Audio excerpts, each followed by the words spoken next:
Benyamin Netanyahou rejette les accusations de la CPI qui a émis des mandats d'arrêt contre lui, son ex-ministre de la Défense Yoav Gallant et le chef du Hamas Mohamed Deif. Les États-Unis ont opposé leur veto au vote d'une résolution de l'ONU sur un cessez-le-feu dans la bande de Gaza. Il s'agit du 4e veto américain depuis octobre 2023. L'Ukraine a tiré pour la première fois des missiles britanniques Storm Shadow sur la Russie, alors que Moscou a lancé un missile balistique intercontinental sur l'Ukraine jeudi matin. L'Espagne régularisera près de 900 000 sans-papiers dans les 3 prochaines années, afin de lutter contre le vieillissement de la population et d'accroître la main-d'œuvre du pays. Visé par un mandat d'arrêt de la CPI, le Premier ministre israélien rejette ce qu'il qualifie de mensonge et juge antisémite la décision de la Cour pénale internationale. Benyamin Netanyahou et son ancien ministre de la Défense Yoav Gallant, lui aussi sous le coup d'un mandat d'arrêt, sont accusés de crimes de guerre et de crimes contre l'humanité dans la bande de Gaza. Selon la Cour, les deux hommes seraient pénalement responsables de l'utilisation de la famine comme méthode de guerre et des attaques intentionnellement dirigées contre les civils.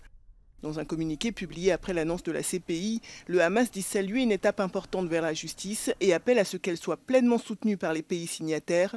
Mais le communiqué ne mentionne pas Mohamed Deif, lui aussi visé par un mandat d'arrêt. Présenté comme l'architecte de l'attaque du 7 octobre, le chef de la branche armée du Hamas aurait été tué, selon l'armée israélienne, le 13 juillet dans une frappe dans la bande de Gaza.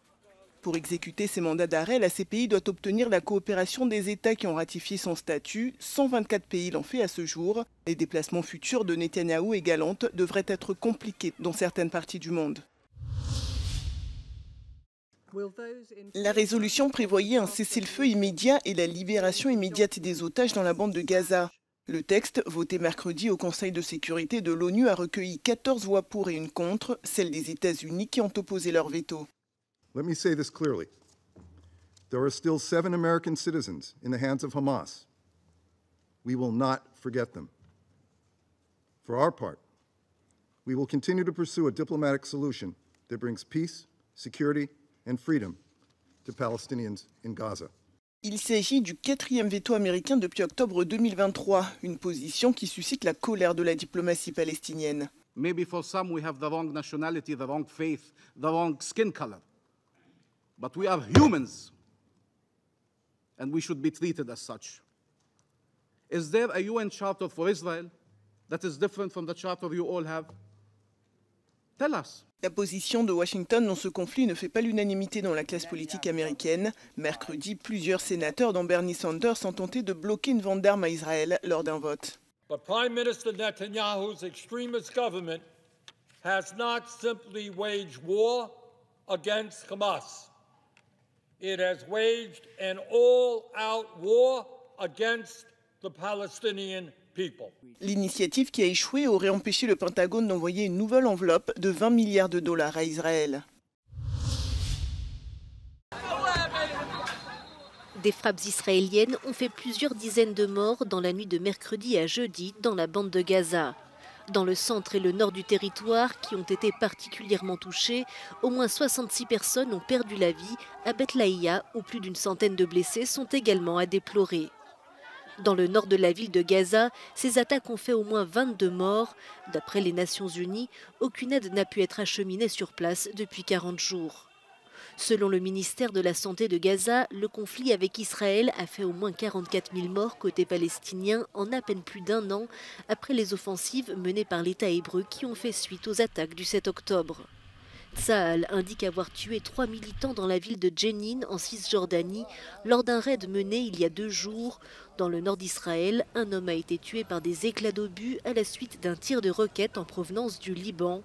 Les forces israéliennes ont mené des offensives contre plusieurs villes libanaises, dont Tyr et Beyrouth, alors que l'émissaire américain Amos Hochstein doit rencontrer ce jeudi en Israël le Premier ministre Benyamin Netanyahou dans l'espoir d'obtenir un cessez-le-feu.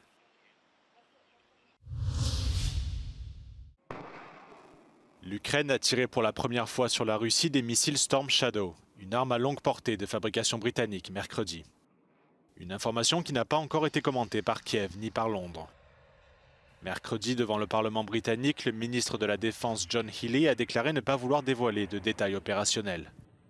La Russie a cependant confirmé jeudi avoir abattu plusieurs missiles britanniques Storm Shadow au-dessus de la Crimée et dans une autre zone non spécifiée. Ces tirs font suite à l'utilisation par l'Ukraine de missiles de fabrication américaine sur le territoire russe en début de semaine, après l'autorisation accordée dimanche par le président américain sortant Joe Biden. Ce revirement de Washington a suivi le déploiement de troupes nord-coréennes aux côtés des forces russes dans la région de Koursk. Enfin, Kiev a annoncé jeudi matin que la Russie a tiré pour la première fois un missile balistique intercontinental sur l'Ukraine. L'arme n'était cependant pas équipée de têtes nucléaires.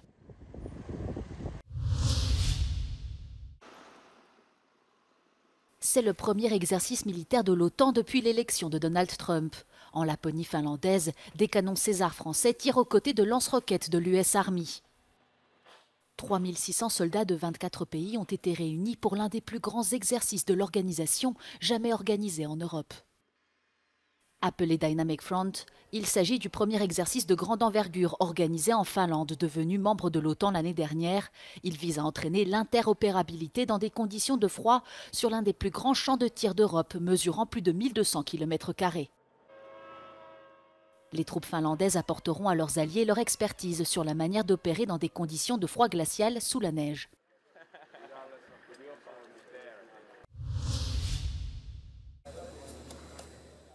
L'Espagne régularisera près de 900 000 sans-papiers dans les 3 prochaines années, afin de lutter contre le vieillissement de la population et d'accroître la main-d'œuvre du pays.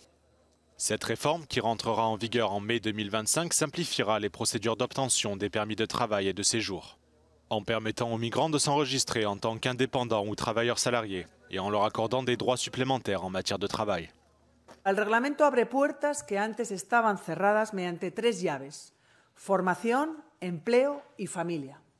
3 llaves que nos llevan a la inclusión, pero siendo muy exigentes con los requisitos jurídicos y exquisitos con los derechos humanos. L'Espagne a besoin d'environ 250 000 travailleurs étrangers par an face au vieillissement de la population. C'est l'un des pays européens qui reçoit le plus d'immigrés clandestins chaque année. La question de l'immigration est devenue centrale dans la politique espagnole et a grandement contribué aux récents succès électoraux du parti d'extrême droite Vox, qui en a fait un argument de campagne majeur. Une étude espagnole a cependant montré que la dernière grande régularisation de sans-papiers, qui remonte à 2005, a grandement bénéficié à l'économie du pays, sans pour autant accroître les flux migratoires ni affecter négativement le marché de l'emploi. Le secteur agricole français poursuit sa mobilisation contre l'accord européen avec le Mercosur pour la 4e journée consécutive. Les membres de la coordination rurale bloquent depuis mercredi soir le port de commerce de Bassins, près de Bordeaux, dans le sud-ouest de la France. Accusant la grande distribution de pratiquer des marges abusives, des agriculteurs ont également bloqué mercredi une centrale d'achat de l'enseigne Leclerc à Béchac et Caillaux, dans les environs de Bordeaux. On reste aussi longtemps que Madame la ministre de l'Agriculture ne nous aura pas signé un papier en nous disant dans 15 jours, elle peut le faire dans 15 jours, hein, vous êtes sur les mêmes règles que tous les Européens. Il y a des règles européennes, on demande au moins ça. On nous impose tel produit, il faut nous interdire tel produit. À l'étranger, tous ces produits interdits, chez nous, ils sont en libre service chez eux. Dans le même temps, la ministre française de l'Agriculture, Annie Genevard, s'est rendue jeudi dans le Pas-de-Calais, dans le nord de la France. Sa première visite sur le terrain depuis le début de la mobilisation. La ministre a promis aux agriculteurs des annonces dans les prochains jours en matière de simplification.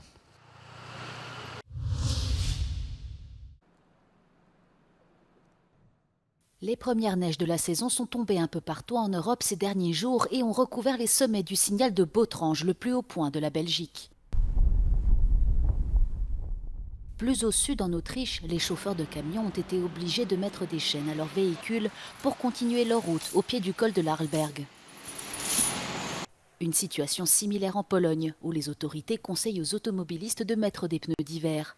Certains itinéraires sont même fortement déconseillés en raison d'un avertissement avalanche en vigueur depuis plusieurs jours. En République tchèque, les températures ont chuté jusqu'à 10 degrés. La neige a recouvert tous les sommets du pays des 400 mètres d'altitude dans la nuit de mardi à mercredi. L'Institut hydrométéorologique tchèque estime que jusqu'à 12 cm de neige pourrait tomber dans l'est du pays d'ici la fin de la semaine.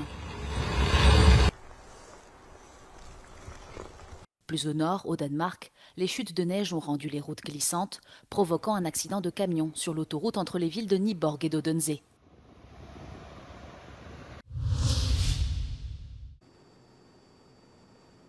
En Islande, après un regain de l'activité sismique, un volcan est entré en éruption dans la nuit sur la péninsule de Reykjanes, dans le sud-ouest de l'île. Une éruption impressionnante et haut en couleur, mais moins intense que la précédente, a indiqué le service météorologique islandais. À ce stade, aucune infrastructure n'est menacée selon les autorités. C'est la 7e éruption enregistrée dans cette région depuis le mois de décembre 2023.